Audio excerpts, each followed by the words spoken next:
There are three things that an offer needs to be able to give you the business that you're wanting, the income that you're wanting, and the impact that you're wanting. And you need all three. You don't want to neglect one of these, and you also don't want to overextend on one of these. So let's see what they are. At the top, we've got client results. Okay? At the top, we've got client results. For an offer that is going to allow your business to scale, you cannot neglect client results. You will have a very short-term business if the goal is to just make money and you don't have the goal of actually helping your clients. Or maybe you do have the goal of wanting your clients to succeed, but you've been neglecting that area of your offer, neglecting that area of the business in pursuit of the money and the revenue. Make sense? Yeah. If we're focusing on that too much, then our clients aren't going to win, and we start to get stuck in a cycle of just chasing more marketing that gets more clients, and our offer is suffering. So client results has got to be at the top of the triangle, because this will create this compounding effect, this momentum effect, that when clients do come in and they get a great result, those testimonials are the things that are going to be able to continue moving the business forward far more than a new YouTube ad could, or far more than a new Facebook ad could, okay? Many of you in the room, I have no doubt, have signed up with us for some coaching or something of that nature because you saw stories of other people that have worked with us and had great results. That's what you need in your business as well. The more you start collecting these testimonials and success stories, the more your marketing actually gets easier.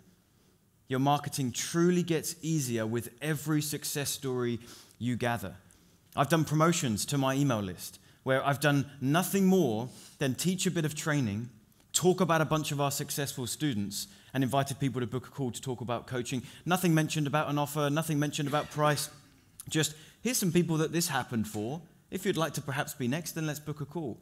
It makes your marketing much, much easier.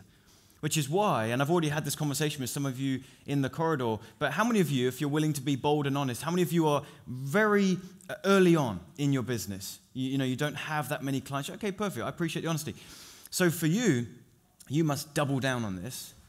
You must double down on this in the beginning before we start to level out all three of these. You're going to want to overextend a little bit in the beginning, and then we start to level off, because that your first 5 to 10 clients, if they don't win, you're not going to feel good. You're going to feel deflated. You're actually going to struggle to continue putting yourself out there because you kind of know that it didn't work, it didn't help people, so your enthusiasm and your confidence is going to be dwindling, okay? So we want to focus on this. The second thing, does anyone know what's on this side? Some of you said you know the offer triangle. What's down here? Yes, lifestyle, okay? Lifestyle. It's really important that the offer you create, the deliverables, how you outwork that offer, how you work with your clients, is satisfying the lifestyle that you want in your business as well. Lewis spoke a lot about this on day one, right? His lifestyle choices, spending time with his family and his kids. This is actually very, very important. And what we can find in business sometimes is we get so caught up in wanting to start this business and the freedom that it's going to give us and all the benefits that it's going to give us that we end up finding we're working far more for far less, and it's now unenjoyable, okay? So what you need to start doing is pre-preparing for where you're going, not where you currently are. Because if you think about where you currently are and you build the business based on here, you're hustling, you're overworking for not enough revenue, and now it's hard to escape that because you start hitting glass ceilings. You've got too many clients that aren't paying you enough and you can't scale.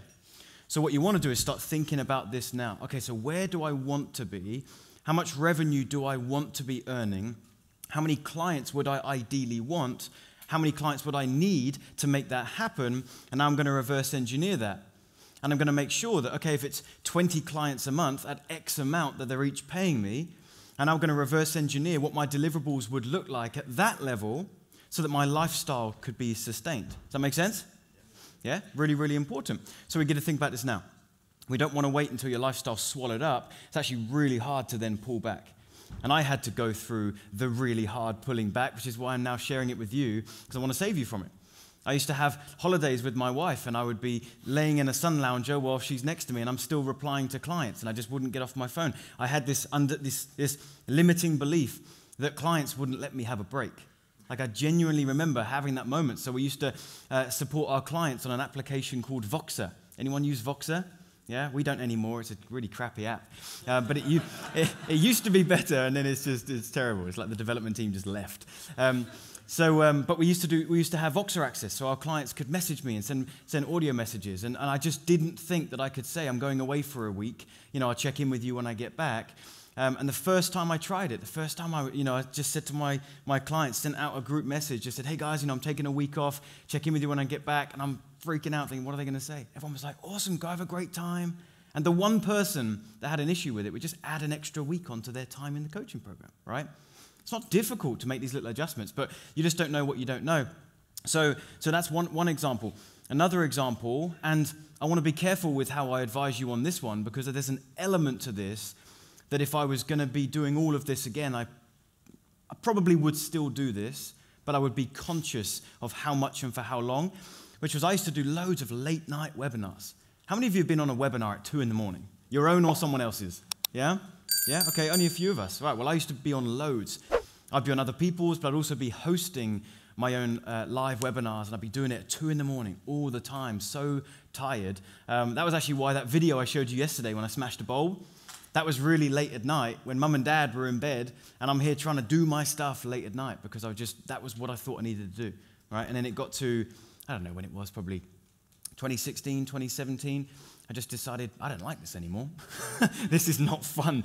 I've got red eyes. I'm sleep deprived. I'm not liking this. So I just made a lifestyle choice, and that lifestyle choice was I'm going to do webinars at a time that suits me. And if it means I lose a little bit of attendance, if it means I lose some people from jumping on the webinar, I'm okay with that. I'd rather lose a little bit of revenue and gain my lifestyle. And the reason why I said that comes with that little caveat is because in the beginning, there is a bit of needing to hustle. There is, okay? You're not just going to get to your dream lifestyle and your dream income level like that. So that's why there is a bit of, okay, let's just be aware of this, and let's move towards the ideal scenario. Let's think about where we're going and start to put the pieces in place. But that doesn't mean every now and again you're going to be up at 2 a.m. working hard. Make sense? Yes. Okay, so that's lifestyle. Final one is scale or scalability. Okay? Scalability. We need an offer that we have a very good chance of scaling. If you are not charging enough, okay, if you are going to be working with too many clients at the same time, you're going to be overwhelmed. You're not going to be able to scale. You're going to hit that glass ceiling again, right? So we need to make sure we have an offer that is built for client results, okay, that is also satisfying our lifestyle, but is something that we can actually feasibly scale to where we want to get to. If you want to get to 100K a month, again, we do the same process. We think first, okay, where is it I want to go? Okay, I want to get to 100K a month. I believe it's possible. I'm not there yet. I believe it's possible. Right, how many clients would that take? How many phone calls would that take? We reverse engineer it, and we just make sure that we could get to that level of scale without hitting a glass ceiling. Now, if we overextend on any of these, the others suffer.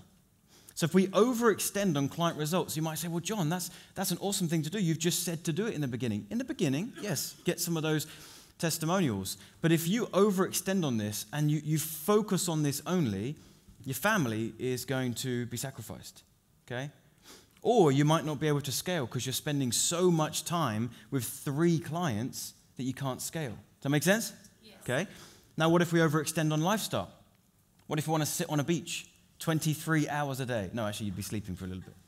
1 hour you want to be working. Well, then you're probably not going to be able to scale to where you want to get to. And of course, if we overextend on scaling and all we're doing is just drive, then of course we're gonna fall flat on these as well. Okay, you tracking with me? Yes. So that's the offer triangle. I want you to think about that when you leave this. Okay, how am I setting up my offer so that I can satisfy those 3 things?